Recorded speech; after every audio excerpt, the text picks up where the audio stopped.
आज की तारीख में अब जो मीडिया पैनलिस्ट के रूप में आप जाती हैं, तो एक तरह से पूरा क्रूसेड छेड़ रखा है। बीजेपी के प्रवक्ता डर गए हैं आप लोगों से, तो आखिर ऐसा हुआ क्या? देखिए, इसको कहते हैं असहज हो जाना। वो जो उनका एक इकोसिस्टम है जिसमें उनको किसी जोशी जी से आ जाता होगा कि हाँ, इस मुद्दे पर आज डिबेट होगा, यही यही मुद्दा आज चलेगा। और इवन बीजेपी की तरफ से कौन आएगा वो तो बीजेपी अपना डिसाइड करती ही है। राजनीतिक विश्लेषक के तौर पर एक किसी संघ के किसी व्यक्ति को भेज देती है, खुद एंकर है ना, 3-4 लोग उधर अपने हो जाते हैं, जो नैरेटिव जो है वो डिबेट का किस तरफ ले जाएगा उधर वो डिसाइड करते हैं। तो पहली बात तो प्रशांत किशोर की जो आप बात कर रहे हैं, वो भी अभी रिसेंट में बयान दिए कि 30% मुसलमान 40% हिंदू वोट दे दें तो मैं सरकार बना लूंगा, है ना। हिंदू मुसलमान पे आ गए। तो वही हमारा उनसे यही सवाल है कि आप तो नीतीश कुमार जी के पार्टी में उपाध्यक्ष थे, अध्यक्ष के बाद उपाध्यक्ष ही आते हैं। आप तो पावरफुल थे, आपने उस समय रहते हुए क्या रिफॉर्म किए? इतना मैनिपुलेटिव होते हैं ये सर्वे, इतना मैनिपुलेटिव होते हैं ये सर्वे कि क्योंकि सर्वे डेटा पे थोड़ी सी जानकारी हम लोग को भी है। ये हमारे ही सामने डेटा को हमने कई बार देखा हुआ है कि अगर चल रहा है वो ना कि रिकॉर्ड होने वाला, अच्छा इसमें ये डाटा वो डेटा है, तो अपडेट करके फटाफट इधर उधर कर देते हैं। पहली बात, इस सर्वे पे हम बिलीव करते हैं नहीं। दूसरा, अगर मान लीजिए हम कर भी ले बिलीव, जो मीडिया हाउसेस के द्वारा चलाए जाते हैं, तो मीडिया हाउसेस के सर्वे पे बिलीव कर ले तो हम पूछते हैं कि ऐसा नहीं है ना कि बिहार का सारा बेल्ट जो है वो किस एक पार्टी का मजबूत है ना।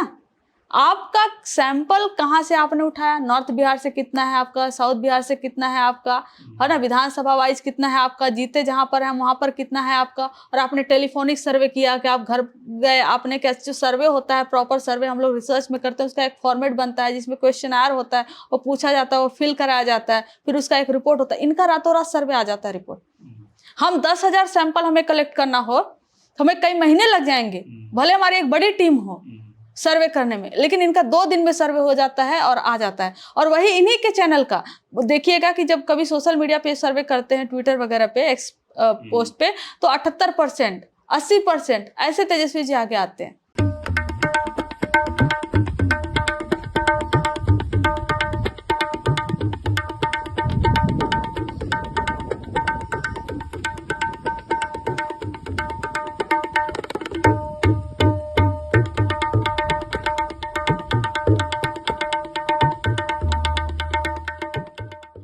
नमस्कार, स्वागत है आपका न्यूज वक्त में। आरजेडी की 2 यंग प्रवक्ताओं ने बीजेपी के प्रवक्ता जो हैं उनकी एक तरह से नींदें उड़ा रखी है, और यहाँ तक बात आ गई कि बीजेपी के प्रवक्ता ये पहले पूछते हैं कि आरजेडी की प्रियंका भारती और कंचन यादव तो पैनल में नहीं है। तो सवाल ये है कि आखिर ये नौबत क्यों आई? सीधे जानते हैं कंचन यादव से, जो आरजेडी की यंग प्रवक्ता है। कंचन जी, बहुत बहुत स्वागत है। बहुत शुक्रिया, बहुत शुक्रिया। सबसे पहले तो ये बताइए कि आप जेएनयू से लाइफ साइंसेस कर रही हैं, रिसर्च कर रही हैं, ये आरजेडी से कैसे आपका इनकाउंटर हुआ पढ़ाई के दौरान, या किसने आपको ये प्रेरित किया कि आप आरजेडी ज्वाइन करें? सर, अभी तो मेरा जेएनयू से पीएचडी खत्म हो गया। मैं 2017 में आई थी कैंपस में, स्कूल ऑफ लाइफ साइंसेस में मास्टर्स करने, एमएससी करने। तो एमएससी खत्म होने के बाद फिर मैंने वहीं जेएनयू में ही पीएचडी ज्वाइन किया, school of computational and integrative sciences में। तो उसमें जो मेरा टॉपिक था वो था application of interpretable machine learning on cancer somatic mutation. तो वो काम तो चल ही रहा था, लेकिन साथ में जब मैं लाइफ साइंसेस में थी मास्टर्स में, तभी कई सारे आंदोलन चल रहे थे जेएनयू में। और एक प्रोफेसर हैं, उनके खिलाफ जो है कि एक लड़की ने केस लगाया था, वो हैरेसमेंट का केस था। तो हम सब ने उसमें प्रोटेस्ट किया। फिर फीस जो हाइक चल रहा था जेएनयू में, प्रोटेस्ट उसमें भी शामिल हुई थी। तो जेएनयू में 2018 के टाइम पर सबसे पहले छात्र आरजेडी बना, क्योंकि आपको ही मालूम है कि जेएनयू में एनएसयूआई है, लेफ्ट है, राइट है, लेफ्ट के भी कई सारे फ्रेगमेंट्स हैं, और सब अलायंस करके आपस में फिर लड़ते हैं। और इस बार नहीं अलायंस किए, वो अलग है, एबीपी ने एक सीट निकाला उसके चक्कर में। तो हमने देखा कि कहीं ना कहीं हम जिस पृष्ठभूमि से आते हैं उसकी कोई बात ही नहीं करता। हर कोई लिबरेशन की बात करेगा, प्रोग्रेसिव होने की बात करेगा। और कभी कभी लगता है कि हाँ, बातें तो बड़ी अच्छी हैं, लेकिन क्या ये बातें एक्चुअल में ग्राउंड से पे इम्प्लीमेंट होती या नहीं होती? या जिस तरीके से बातें होती हैं कैंपस में, अगर उसी तरह से इम्प्लीमेंट हो जाए तो हमारा समाज कितना अच्छा हो जाए। तो हमने जो कहते हैं और जब करते हैं उसमें बहुत डिफरेंस देखा। मंडल कमीशन की कोई बात नहीं करता था। अंबेडकर जी की बात करते थे क्योंकि बापसा बनी हुई थी, बापसा जो है वो बहन जी की बात और अंबेडकर जी की बात वो करती थी। तो हमने एक लैक वहाँ पर पाया। तो जब छात्र आरजेडी बनी और छात्र आरजेडी एक विजन इसको के किसने साथ बनाया छात्र आरजेडी जेएनयू में ही हमारे बहुत सारे सीनियर्स थे, वो सब गए, वो सब तेजस्वी जी से मिले। तो तेजस्वी जी से बोले कि यहाँ पर छात्र विंग एक सोशल जस्टिस का एक प्लेटफॉर्म बनाना चाहते थे, जो चाहते थे कि उस अम्ब्रेला तरह सामाजिक न्याय के सारे पार्टियों के जो यूथ हैं वो आकर जुड़े। तो समाजवादी पार्टी में भी मिले थे, हालांकि वो शायद एग्री नहीं किए जेएनयू बनाने के लिए, लेकिन तेजस्वी जी एग्री करके हाँ, तेजस्वी जी ने उसका पूरा समर्थन दे दिया कि ठीक है जाइए बनाइए, लेकिन ध्यान रहे कि हमारी लड़ाई वैचारिकी है, हमारी लड़ाई वहाँ लेफ्ट और राइट से जाकर हमें सीट निकालनी है, इस वे में नहीं, हमें अपने विचार को वहाँ फैलाना है, ये हमारी लड़ाई होनी चाहिए। कुछ टर्म्स पे उन्होंने समझाया कि कैसे काम होगा, उन्होंने इस लेकर माने। फिर संजय जी को उन्होंने भेजा जेएनयू, संजय जी हमारे जो राज्यसभा सांसद हैं अभी, तो वो आए, वो सबसे बात किए, फिर लगा कि नहीं ये सच में बनाना चाहते हैं। तो 18 में छात्र आरजेडी का विंग बना जेएनयू में, और हमारे पहले कैंडिडेट जयंत जिज्ञासु जी लड़े और 580 वोट। आपको मालूम है कि 8000 का स्ट्रेंथ है जेएनयू में, और आज 8000 के वोट में अगर आपको मिलता है 500-550 वोट, है ना, तो भी बहुत ज़्यादा है। और 8000 में सिर्फ 5000 वोट ही पड़ता है, जो 2500-2000 ऐसे पा गया तो वो तो जीत जाता है। तो पहली बार चुनाव लड़ना और 550 वोट लेकर आना एक बहुत बड़ी बात थी। और इसका ये कारण है कि other than left and right जो भी इंडिविजुअल है, चाहे एनएसयूआई हो, कोई छात्र विंग हो, उनको वोट, वो तो नोटा से भी छोटा रह जाते हैं वो लोग, लेकिन छात्र आरजेडी उनसे भी ऊपर, एनएसयूआई से भी ऊपर पहली बार चुनाव लड़ी और उठ गई। और जो वहाँ पर वैचारिक रूप से कर्पूरी जी का नाम लिया जाने लगा, मंडल कमीशन का, अम्बेडकर जी का नाम लिया जाता था, ज्योतिबा फूले, सबका नाम हमने मंचों से लिया, और हमारा यही होता था कि किस तरीके से फैलाए। फिर हम सेकंड कैंडिडेट, फिर हर साल हमारे कैंडिडेट वहाँ पे लड़ते आए हैं। तो वहाँ पर जब छात्र आरजेडी बना तो हम जुड़े उसमें। तो प्रवक्ता कैसे आप लोग बनी? तो हम लोग छात्र विंग में ही थे वहाँ पर। जब जैसे प्रोटेस्ट होता है कोई, तो हर एक छात्र विंग आइडेंटिफाई बताता है कि हमारी तरफ से ये अपनी बात रखेंगे। तो बिहार विधानसभा में आपको अगर याद होगा तो पुलिस लाठीचार्ज हो गया था, तो उस समय मैं पुतला दहन हम लोग किए थे, प्रोटेस्ट किए थे, और मैं पहली बार कैंपस में छात्र आरजेडी के प्लेटफॉर्म से बोली थी, जुड़ी थी पहले से, लेकिन होता है ना वोकल होने में थोड़ा टाइम लगता है ना, कॉन्फिडेंस आने में टाइम लगता है। और फिर जब बोल कर आई, आधे घंटे कुछ में मैं देख रही हूँ ट्विटर पे तेजस्वी जी मेरा वीडियो शेयर किए हुए हैं, है ना। तो वो एक होता है जब आप कुछ नया काम शुरू करते हो और आपके मन में इफ एंड बट वाला जो डाउट होता है कि अच्छा हो रहा है कि नहीं हो रहा है ना, वो उसी समय खत्म हो गया। लगा कि मतलब पहली बार आप बोले हो और आपका लीडर आपको अप्रिशिएट करते हुए वो वीडियो वो शेयर कर रहा है, तो एक कॉन्फिडेंस आया। फिर 2023, है ना, 18 के बाद 2023 में हम लोग छात्र विंग में लगातार जुड़े रहे। 23 में फिर अक्टूबर के समय फिर पार्टी से फोन आया कि प्रवक्ता पद के लिए सोचा जा रहा है, प्रवक्ता बनना चाहेंगे, मतलब पार्टी जो जिम्मेदारी देगी हम उसको निभाएंगे। फिर मुझे प्रियंका जी को, जयंत जिज्ञासु जी को, और प्रोफेसर अनवर पासा हैं और एचओडी रहे उर्दू डिपार्टमेंट में, उनको 4 लोगों को उस समय फिर बनाया जाता है। तो छात्र विंग से हम लोग की जर्नी नेशनल स्पोक्स पर्सन तक रही है। तो आज की तारीख में अब जो मीडिया पैनलिस्ट के रूप में आप जाती हैं, तो एक तरह से पूरा क्रूसेड छेड़ रखा है, बीजेपी के प्रवक्ता डर गए हैं आप लोगों से, तो आखिर ऐसा हुआ क्या? देखिए, इसको कहते हैं असहज हो जाना। वो जो उनका एक इकोसिस्टम है जिसमें उनको किसी जोशी जी से आ जाता होगा कि हाँ इस मुद्दे पर आज डिबेट होगा, यही मुद्दा आज चलेगा, और इवन बीजेपी की तरफ से कौन आएगा वो तो बीजेपी अपना डिसाइड करती है। राजनीतिक विश्लेषक के तौर पर एक किसी संघ के किसी व्यक्ति को भेज देती है, खुद एंकर, है ना, 3-4 लोग उधर अपने हो जाते हैं, जो नैरेटिव जो है वो डिबेट का किस तरफ ले जाएगा उधर वो डिसाइड करते हैं। तो उसमें हमारा जाना और हमारा 30-40 सेकेंड में, क्योंकि इतना कम समय होता है कि फिर एग्रेशन आपको लाना ही पड़ेगा। आप आराम से, जैसे मैं आपसे बात कर रही हूँ, ऐसे तो हो नहीं सकता ना।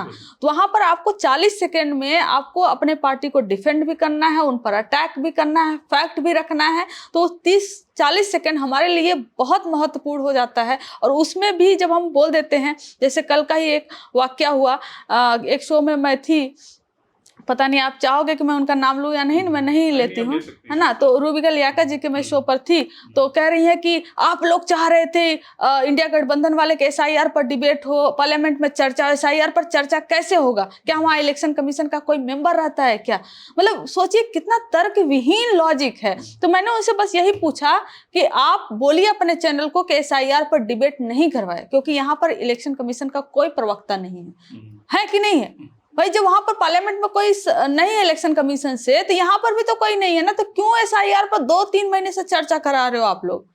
तो उस पे एकदम मतलब कि असहज इतना हुए कि तर्क विहीन, मुझे मेरा IQ चेक करने लगी, और उसके बाद फिर कह रही है कि ये अभी पिछड़ा होने की कैटेगरी का अपना विक्टिम कार्ड खेलेंगी, मैं महिला हूँ, मैं विक्टिम हूँ, मैं ये हूँ, मैं वो हूँ करेंगी। मतलब वो गाली मतलब कि बदसलूकी पे पूरी उतर आई हैं। वो उस वीडियो को हालांकि मैंने पोस्ट भी किया, बहुत लोग का रिएक्शन आ रहा है। और उसके बाद आप सोचिए मैं स्टूडियो में हूँ, स्टूडियो में आपको भी मालूम है सर कि स्टूडियो में माइक जो है वो प्रॉपर ठीक काम करता है, वो रिकॉर्डिंग था, उस आवाज को डाउन करवाया गया है।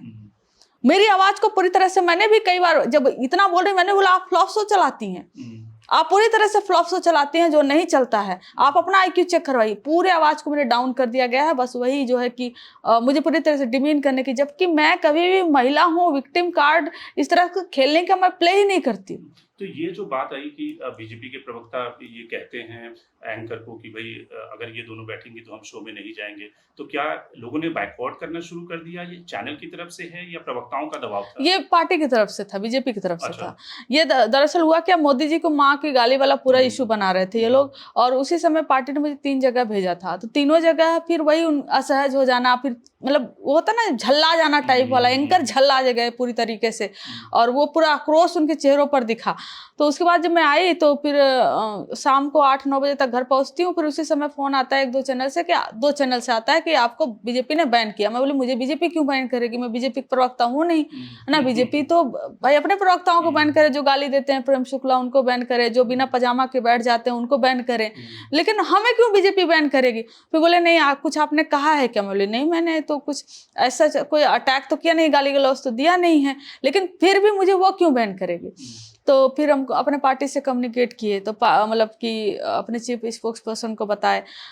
फिर हमको भी ये लगा कि शायद ऐसे ही होगा, और है ना ये लोग कह रहे होंगे, लेकिन हमने कम्युनिकेट कर दिया। अगले दिन नेक्स्ट डे फिर 3 जगह भेजे, और तीनों जगह चैनल ने फोन करके मना कर दिया, बीजेपी ने आपको बैन किया, सॉरी हम आपको नहीं बैठा सकते। मतलब मुझे बैन क्यों किया, उन्होंने कोई कारण बताया नहीं, ऐसा कोई भी कारण नहीं बताया। फिर मैं अगले दिन 2 जगह भेजे, दोनों ने सॉरी मैडम मैं आपको नहीं बैठा सकता क्योंकि बीजेपी नहीं मान रही है ना। बीजेपी ने, उनके बिना तो डिबेट नहीं होगा ना भाई, सिस्टम उनका है, विश्व की सबसे बड़ी पार्टी है, हम तो ड्रॉप किए जा सकते हैं, हमारी क्या है ना। हमारे तो कोई जनता नहीं है, हमारे कोई ऑडियंस नहीं है, हमारी पार्टी ही नहीं है ना उनके हिसाब से। तो उसके बाद फिर मैंने फिर पार्टी को इन्फॉर्म किया कि इन्होंने नहीं बुलाया। फिर एक चैनल ने, उन्होंने बोला कि आइए आप बैठिए, हम अपने रिस्क पे आपको बैठा रहे हैं, हम अपने रिस्क पे आपको बैठाएंगे। तो मैं गई, बैठी, उस पर बीजेपी के प्रवक्ता थे अजय आलोक। 10 मिनट के बाद उनके पार्टी से फोन आने लगा बीजेपी से चैनल को कि इस लड़की को हटाइए। तो उन्होंने बोला नहीं हटाएंगे भाई, हम ये आपने डिसाइड करोगे, है ना। और कोई यहाँ पर अगर कोई बहस होती है, गाली गलौज होता है, फिर हम देखेंगे, लेकिन हमारे चैनल पर ऐसा कुछ हुआ ही नहीं है, हम नहीं हटाएंगे। फिर उन्होंने अपने प्रवक्ता को हटा लिया। तो 10 मिनट बाद वो छोड़कर फिर चले गए। फिर दूसरे दिन भी उन्हीं ने ही रखा, और एक चैनल जो सबसे तेज चलने वाला चैनल है ना, तो उन्होंने मुझे बैठाया, मुझे फोन किया कि नहीं आइए बैठिए और देखेंगे जो होगा। 5 बजे का शो था, 4 बज के लगभग 50-51 मिनट पे फोन करते हैं कि सॉरी बीजेपी नहीं मान रही, हम आपको नहीं बैठा सकते। और उन्होंने अपने एंड से हमारे एक नेता को, जो सांसद रहे हैं पूर्व में, उनको कांटेक्ट कर लिया कि आप हमारे चैनल पे जुड़ जाइए। उनको ये पूरा वाक्य मालूम नहीं था। फिर हम उनको इन्फॉर्म किया, हमारी पार्टी ने इन्फॉर्म किया, तो वो वहाँ पर नहीं जुड़े। तो इस तरीके से लूप होल खोज कर कि कैसे इन्हें साइड किया जाए। ऐसे प्रियंका के साथ हुआ, 2-3 चैनलों ने तो 1-2 साल तक प्रियंका को बुलाया ही नहीं, और कभी भेजते तो सीधे कह देते कि प्रियंका को कह देते कि नहीं ये टॉपिक चेंज हो गया है, ये हो गया है, डिबेट कैंसिल हो गया है ना। तो इस तरीके से बाइकआउट करते थे। मेरा तो सारे चैनल से बाइकआउट इस तरीके से करवा दिए कि बैठेंगे ही नहीं इनके साथ। तो फिर जब तेजस्वी जी को ये बात बताई गई, पार्टी की तरफ से बात पहुंची कि ऐसा ऐसा हुआ, वो यात्रा में थे, अभी वोटर अधिकार यात्रा निकल रहा था। मतलब आप सोचिए कि सीरियसनेस एक लीडर का कितना होता है। यात्रा में बीच यात्रा से उन्होंने हम सबसे मीटिंग की, ऑनलाइन मीटिंग की। उन्होंने सीधा बोला कि जो चैनल ये बोले कि हम इस प्रवक्ता को लेंगे, उसको नहीं लेंगे, इसको बैन करेंगे, उसको वो करेंगे, सीधे उनको बोलिए कि हम ऐसे चैनल को हम अपनी तरफ से बाइकआउट करेंगे पूरी तरह से। ना मैं उस चैनल को इंटरव्यू दूंगा 1 to 1, प्यार चुनाव है, इंटरव्यू सबको चाहिए, ना इंटरव्यू दूंगा, ना उस चैनल को बाइट दूंगा, ना ही उस चैनल पर हमारे पार्टी का कोई और प्रवक्ता जाएगा, ना ही हमारा कोई कार्यकर्ता, MP MLA कोई नहीं जाएगा। Complete boycott means complete boycott. फिर ये जिसका फोन आता तो ये बोलते कि कंचना को भेज रहा हूँ, फिर बोलते कि नहीं किसी और को भेज दीजिए, कंचना को नहीं बैठा पाएंगे। इन्होंने बोला कोई नहीं जाएगा। फिर ऐसे जब सारे चैनल के साथ हो गया ना, तो दूसरे दिन सब अपना मीटिंग किए होंगे या बीजेपी से बात किए होंगे, तो फिर आइए बैन हट गया आप पे, आ जाइए मैडम, आप प्लीज आप आ जाइए ना मैडम, बैन हट गया आप पर। तो ये होता है स्टैंड जो होता है। आप सोचिए कि जब पार्टी का मुख्य लीडर इस तरह से स्टैंड ले, तो आपका भी मन होता है ना कि हम भी पूरी जान लगा कर काम कर दे, है ना। तो आज जो मीडिया की स्थिति है, और खास करके एक एंकर्स ड्रिवन जो चैनल हो गए हैं, और ढेर सारे लोगों का गुस्सा है कि ये जो मीडिया की स्थिति है वो बहुत ही पोलराइजेशन का काम करते हैं, किसी पॉलिटिकल पार्टी के लिए खास तौर से काम करते हैं। तो क्या आपका क्या टेक है इसमें? देखिए, वो तो किसी से छुपा नहीं है कि ये किसी पॉलिटिकल पार्टी के लिए काम करते हैं। मैं सारे चैनल को नहीं कहूंगी और मैं सारे एंकर को भी नहीं कहूंगी, है ना, कि एक पॉलिटिकल पार्टी के लिए ही काम करते हैं। लेकिन ये हकीकत है। या तो इसमें 2 चीजें हो सकती हैं। पहला कि अंदर से ही ऐसे थे, अंदर से ऐसे थे, और जैसे ही थोड़ा सा उधर से सपोर्ट मिला, बीजेपी जैसे पावर में आई, इनका अंदर से जो थे इनका निकलकर बाहर आ गया पूरी तरह से। जो एक सामंती सोच हो, या जो एक नफरत वाला सोच हो, या हिंदू और मुस्लिम करने वाला जो सांप्रदायिक सोच हो, ये सोच इनके अंदर से थी। बीजेपी का बैकअप मिलते ही ये सब बाहर से आ गए। एक पॉइंट हो सकता है। दूसरा पॉइंट ये हो सकता है कि इनकी नौकरी जा सकती है, और जो मानते हैं लोग कि अगर किसी दिन लगा कि ये फेल हो गए बीजेपी को काउंटर करने में, हो सके अगले दिन नोटिस आ जाए कि आप छोड़िए, आप कुर्सी, आप, ये सबसे बड़ी बात हो सकती है ना। तो आप देखिए, आजकल तो काफी वायरल हो रहे हैं कि एंकर्स के, हालांकि मैं इसके सपोर्ट में नहीं रहती हूँ, प्रॉपर्टीज एंकर्स के वायरल हो रहे हैं, कितना प्रॉपर्टी, यहाँ घर वहाँ घर, है ना। तो एक एंकर जितना कमाते हैं उसमें पैसे लेते हैं कि नहीं लेते हैं, कि एक्स्ट्रा फंड होता है क्या, मुझे नहीं मालूम करते, लेकिन इतना तो जरूर मालूम है। 2 पॉइंट, पहला एक अंदर से ऐसे थे, वो निकल के पूरी तरह से बाहर आ गया। दूसरा, इनको मोदी की कुर्सी बचाने की सेकेंड वो है थॉट, लेकिन अपनी कुर्सी बचाने की वो पहले उनकी चिंता है। पहले अपनी कुर्सी बचाओ, मोदी जी की फिर उसमें बचती रहेगी, अपनी बचेगी तो मैं मोदी जी का फिर बचा लूंगा ना। ये हमको लगता है कि ये है, जिसके चक्कर में क्या करते हैं कि जब लगता है कि कोई प्रवक्ता ऐसा बैठ गया सामने, चाहे वो किसी पार्टी से हो, जिसको ये काउंटर नहीं कर पाते हैं और नैरेटिव 30 सेकंड में इनके खिलाफ हो जाता है, तो फिर क्या करो, इसको बैन कर दो। बिहार चुनाव जो हो रहा है, 2020 में तेजस्वी जी ने अनएम्प्लॉयमेंट को एक बड़ा मुद्दा बनाया था, बेरोजगारी, और लगभग वो सत्ता के करीब पहुंच गए थे।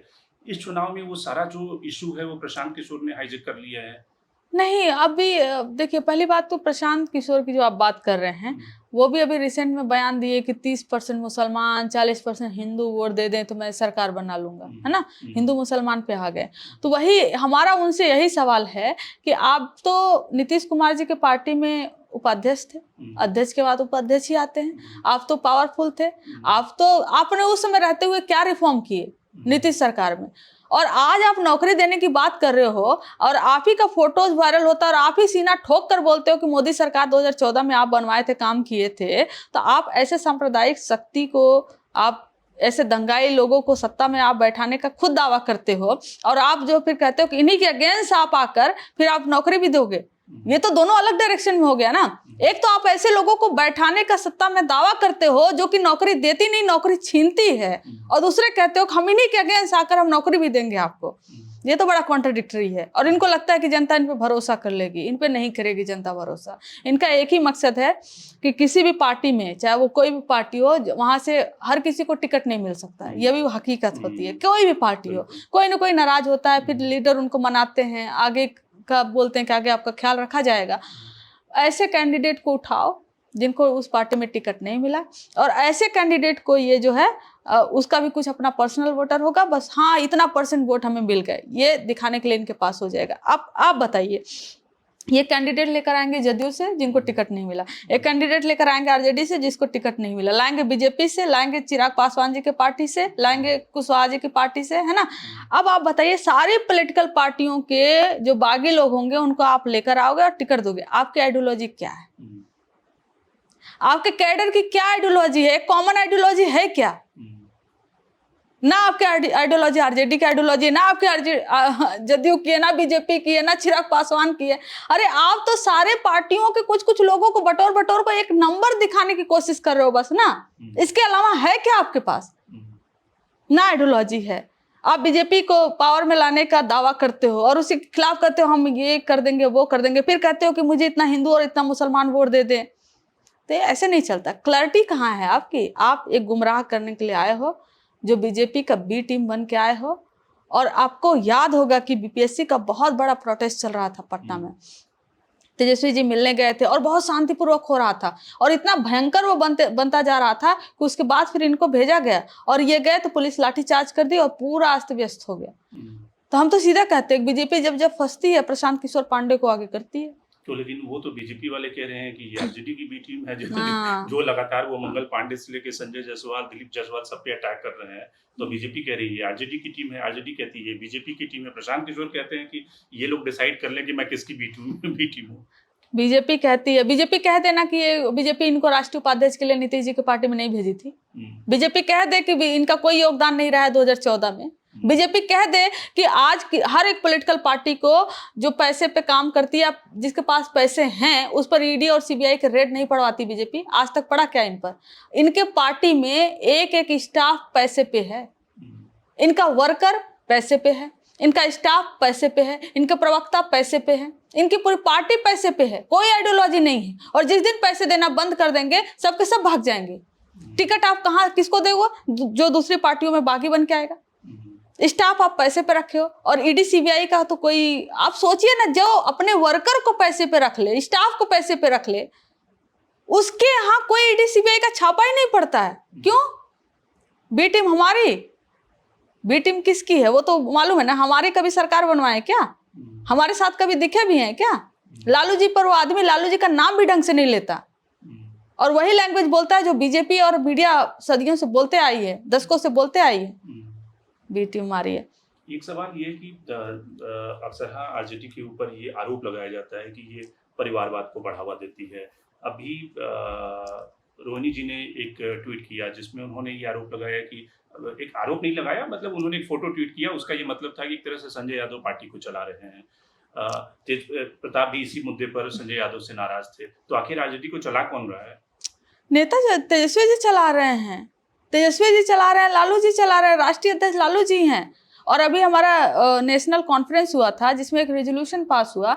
रेजोल्यूशन ये था कि कोई भी निर्णय मतलब जो डिसाइड होगा सहमति से, उस पर फाइनल मोहर तेजस्वी जी या लालू जी का लगेगा।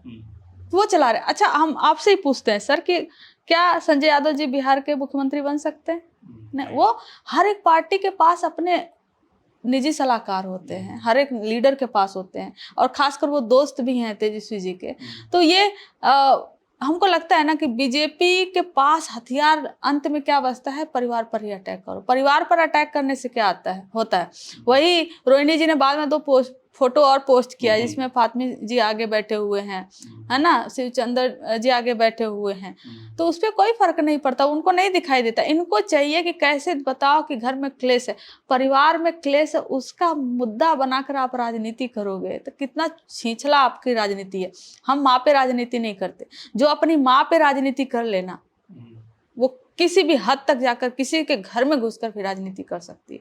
राजनीति इससे ऊपर होता है। रोहिणी जी जो है वो अपने पिताजी के लिए किडनी दी हुई है ना। एक इमोशनल अटैचमेंट है उनका लालू जी से। परिवार के सदस्यों को ये दिक्कत है ना कि एक बाहर का व्यक्ति जो है, किसी को दिक्कत नहीं है, ये क्रिएट किया जा रहा है। 12 साल 15 साल से संजय जी पार्टी में लगातार काम कर रहे हैं। आज भी कोई भी प्रॉब्लम हो, कोई भी पार्टी का कार्यकर्ता अगर कुछ प्रॉब्लम हो, बस एक टेस्ट कर दे तो ये उसको उम्मीद रहती है कि रिप्लाई तो आएगा, जरूर आएगा। आज नहीं तो कल शाम सुबह जब भी रिप्लाई आएगा। ऐसा नहीं है। ये दरअसल क्या है, हम आपको बता रहे हैं। दरअसल परिवार पे राजनीति करना मोदी जी की आदत हो चुकी है, बीजेपी की आदत हो चुकी है। हमारी तरफ से, आरजेडी की तरफ से, आप क्या कभी तेजस्वी जी को आप देखे हैं कि जो किसी के परिवार में जाकर राजनीति करते हो या एक कमेंट भी मारते हो? मतलब इतने बीजेपी में लीडर है ना, कभी आपने देखा है पारिवारिक मसलों पर राजनीति करते हुए? ये कहाँ का मुद्दा कहाँ से जोड़कर ये परिवार में जो राजनीति करने की कोशिश कर रहे हैं, हमको लग रहा है कि इनको और इनके पास कुछ बचा ही नहीं। या तो ये रो जाएंगे और रोएंगे, भाइयों और बहनों हमको वोट दो क्योंकि हमारी माँ को गाली दिया गया था, इस पर वोट मांगेंगे। और दूसरे की माँ बहनों की सड़क पे आप गाली दिलवा रहे हैं तो नहीं। बिहार बंद में जो हुआ वो पूरा बिहार ने देखा। बिहार की माँ बहन नहीं है क्या?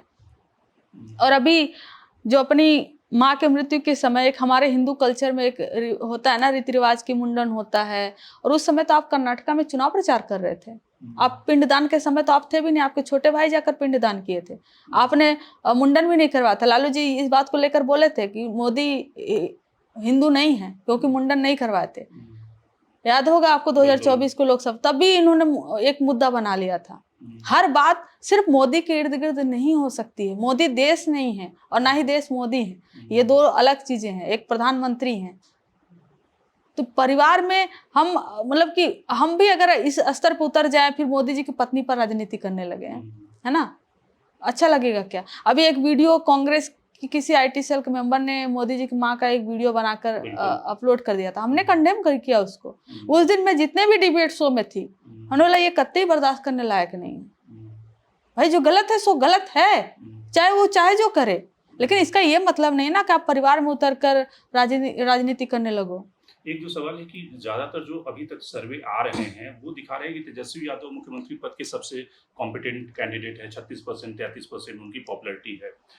2020 में भी ऐसा था उनकी पॉपुलैरिटी। लेकिन सारे सर्वे कहते हैं लेकिन सरकार तो नीतीश की बनेगी। हाँ।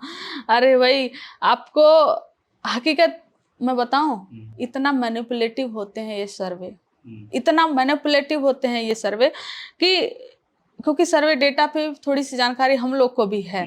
ये हमारे ही सामने डेटा को हमने कई बार देखा हुआ है कि अगर चल रहा है वो ना कि रिकॉर्ड होने वाला, अच्छा इसमें ये डाटा वो डेटा है, तो अपडेट करके फटाफट इधर उधर कर देते हैं। पहली बात, इस सर्वे पे हम बिलीव करते हैं नहीं। दूसरा, अगर मान लीजिए हम कर भी ले बिलीव, जो मीडिया हाउसेस के द्वारा चलाए जाते हैं, तो मीडिया हाउसेस के सर्वे पे बिलीव कर ले तो हम पूछते हैं कि ऐसा नहीं है ना कि बिहार का सारा बेल्ट जो है वो किस एक पार्टी का मजबूत है ना? आपका सैंपल कहाँ से आपने उठाया? नॉर्थ बिहार से कितना है आपका, साउथ बिहार से कितना है आपका, है ना, विधानसभा वाइज कितना है आपका, जीते जहां पर है वहां पर कितना है आपका, और आपने टेलीफोनिक सर्वे किया कि आप घर गए, आपने क्या, जो सर्वे होता है प्रॉपर सर्वे हम लोग रिसर्च में करते हैं, उसका एक फॉर्मेट बनता है जिसमें क्वेश्चनआयर होता है, वो पूछा जाता है, वो फिल कराया जाता है, फिर उसका एक रिपोर्ट होता है। इनका रातों रात सर्वे आ जाता है रिपोर्ट। हम 10,000 सैंपल हमें कलेक्ट करना हो तो हमें कई महीने लग जाएंगे, भले हमारी एक बड़ी टीम हो सर्वे करने में, लेकिन इनका 2 दिन में सर्वे हो जाता है और आ जाता है। और वही इन्हीं के चैनल का देखिएगा कि जब कभी सोशल मीडिया पे सर्वे करते हैं, ट्विटर वगैरह पे, एक्स पोस्ट पे, तो 78% 80% ऐसे तेजस्वी जी आगे आते हैं। तो आप कह रही हैं सारे फर्जी हैं? फर्जी ही हैं। ये क्यों कराए जाते हैं मैं आपको बता रही हूँ। इस कराने के बाद आप 3-4 नाम देखिएगा। पहला कि चिराग पासवान को कितना मान रहे हैं, 15%, है ना, सम्राट चौधरी को उतना, नीतीश कुमार को इतना, फिर उससे ज्यादा पीको के दिखा देंगे, ठीक है। फिर तेजस्वी जी एक उसमें सबसे आगे रहेंगे ही रहेंगे। फिर ये माहौल क्रिएट करने की कोशिश की जाए कि ये पीके को जो इतना वोट मिल रहा है वो कहाँ से वोट मिल रहा है, ये माहौल क्रिएट करने की कोशिश की जाएगी। और फिर ये बताया जाएगा कि बिहार का चुनाव ट्राइपोलर चुनाव है, एनडीए वर्सेस इंडिया वर्सेस पीके, जबकि पीके एग्जिस्ट ही नहीं करते हैं। पीके के पास अपना कोई विचारधारा नहीं है, ना अपना कोई कैडर है। दूसरों की पार्टियों से तोड़ कर कुछ जो बागी हैं लाकर चुनाव लड़ा देना, से आप सरकार नहीं बना लेते हो। लेकिन कैसे नैरेटिव बनाया जाता है कि नहीं इंडिया वर्सेस एनडीए नहीं है, बीच में एक पर्सन और है, तो ये उस खेल के लिए सर्वे किया जाता है। आपको बाबू शब्द से इतनी चिढ़ क्यों है? नहीं, हमको बाबू शब्द से, देखिए पहली बात की बाबू शब्द पहले भी नेताओं के नाम के पीछे लगे हुए हैं, जैसे रघुवंश बाबू खुद लालू जी कहते थे रघुवंश बाबू या नीतीश बाबू, इस तरीके से शब्द लगे हुए हैं, है ना। तो एक तो इसके एक ओरिजिन जो है वो कैसे हुआ, एक फारसी शब्द टर्मिनोलॉजी से हुआ, लेकिन इंडिया में खासकर जो अंग्रेज जो है वो इंडियंस को बाबू कहते थे, खासकर जो ऑफिसेस में क्लर्क हुआ करते थे ना, हाँ ना, बाबू टर्म यूज करते थे। और बंगाल में ज्यादा, सबसे ज्यादा प्रयोग ये लोग करते थे, खासकर जो सरसों का तेल लगाते थे अपने बाल में, उनके लिए स्पेसिफिक टर्म वो बाबू यूज किया करते थे। लेकिन हमारा मानना है कि आप बाबू बोल रही हैं, है ना, ऐसे अरे तेजस्वी बाबू किधर है, तेजस्वी बाबू किधर है, एक मॉकिंग स्टाइल में, समझे। हमारा कहना है कि हम क्या नरेंद्र मोदी जी को, वो हमसे, हमें उनकी कितनी भी वैचारिक दुश्मनी हो, हम उनको कतई पसंद ही नहीं करते हो, लेकिन जिस पद पे बैठे हैं वो, उस पद पर जब तक वो रहेंगे, इवन आफ्टर, मैं उनको नरेंद्र मोदी जी ही कहूंगी। उस पद की इज्जत होगी या नहीं होगी, राष्ट्रपति आप जिसको बैठा दीजिए, वो काम करें या ना करें, लेकिन मैं हमेशा एक इज्जत भरे नाम से उनको पुकारूंगी। और हमारा समाज, सभ्य समाज यही कहता है ना। आप डिबेट में जो है राहुल गांधी जी को राहुल बाबा, राहुल बाबू, तेजस्वी बाबू, तेजस्वी बाबा, मैं भी यही बोलने लगूं, फिर मैं चैनल पे आपको जाकर दीदी ना बोलूं, बेबी ना बोलूं, हाँ बोलूं कि नहीं बोलूं, मैं भाभी बोलूं, दीदी बोलूं, बेबी बोलूं, यही बोलूं। अमूल बेबी भी कई जगह पे इस्तेमाल हो रहे हैं, ट्विटर वगैरह पे। हाँ, तो ये कोई लहजा नहीं है ना। आप मॉकिंग स्टाइल में तेजस्वी बाबू, राहुल बाबा, ये अर्नब गोस्वामी खासकर राहुल बाबा ज्यादा बोलते हैं। एक दिन हमने भी उनको बाबा बोला, हमने कहा अर्नब बाबा, आपको बाबा बोलूं चलेगा, आप तो लीडर ऑफ अपोजिशन को बोल सकते हो, तो अर्नब बाबा को अर्नब बाबा क्यों नहीं बोला जा सकता? भाई मैं आपके लिए जी क्यों लगाऊं, मैं आपको इज्जत क्यों दूं? आप हमारे लीडर को इज्जत नहीं दे सकते। हमको इस बात से चिढ़ हुई। फिर ये कि बोलने लगी कि आप इनसिक्योर इतना क्यों, बात इनसिक्योरिटी की है ही नहीं ना, बात रेस्पेक्ट की है।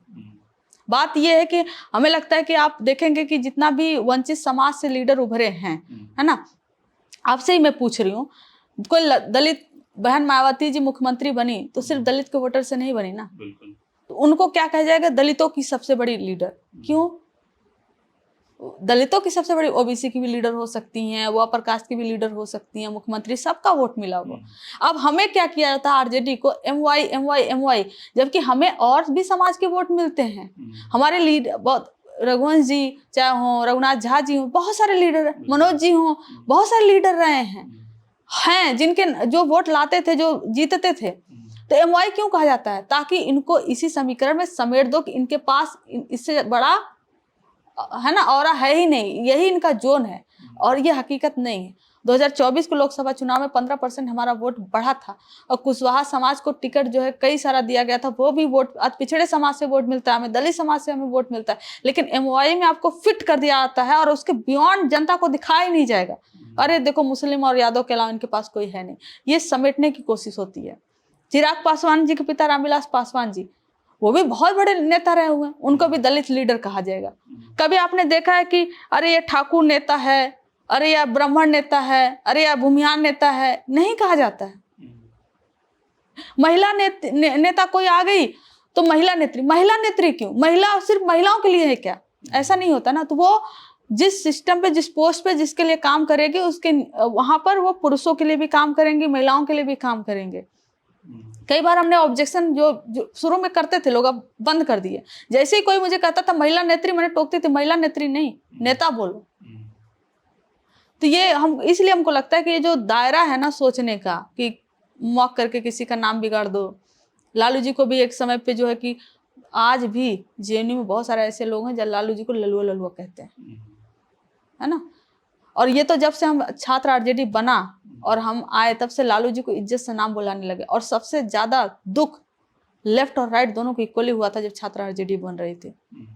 लेकिन इसमें कई बार ऐसा नहीं होता कि जैसे किसी नेता का एक निकनेम हो जाता है, जैसे नरेंद्र मोदी ने ये कहा था कि एक रैली में उन्होंने कहा कि मुझे नरेंद्र मोदी जी मत कहिए, मुझे मोदी कहिए, क्योंकि लोग मोदी के नाम से मुझे प्रेम करते हैं या हेट करते हैं, जो भी करते हैं। तो वैसे ही लालू जी का नाम बहुत लोग लालू ललुआ कह के पुकारते हैं। तो उसमें ऐसा नहीं होता कि वो एक निकनेम प्रचलित हो जाता है तो लोग उस नाम से उनको पुकारें? नहीं, निकनेम ललुआ, निकनेम ललुआ कैसे? मोदी के लिए ठीक है, मोदी अपना नारा लगवाते हैं, मोदी मोदी मोदी, है ना, तो उनको हो सके वो, ताकि जनता के बीच में इजी हो बोलने में, प्रोनाउंस करने में। लेकिन अब लालू ललुआ, मुलेमवा, इस तरह का अब नहीं टर्म ना, मायावतिया, ये इस तरह का नहीं बोल सकते ना भाई। हमारा ऑब्जेक्शन ये है कि राजनीति में विचारधारा की जितनी भी लड़ाई हो, लेकिन लीडर्स का नाम इज्जत से लीजिए, इसीलिए मैंने उस दिन ऑब्जेक्शन जताया था। अब ये बताइए कि तेजस्वी जी की खासियत क्या है और उनका कोई ऐसा ड्रॉबैक क्या है? देखिए, खासियत जो है वो सबसे बड़ी खासियत हमको लगता है कि वो समझते हैं कि आज की युवा पीढ़ी को क्या चाहिए, ये खासियत है। और कमी क्या है? कमी आप सोचोगे मैं एक्सरसाइज कम करते हैं? नहीं, एक्सरसाइज कम करते हैं कि करते हैं, मैं तो घर में जाकर तो नहीं देखती ना। कुछ भी खा लेते हैं, चिप्स से लेके सब कुछ?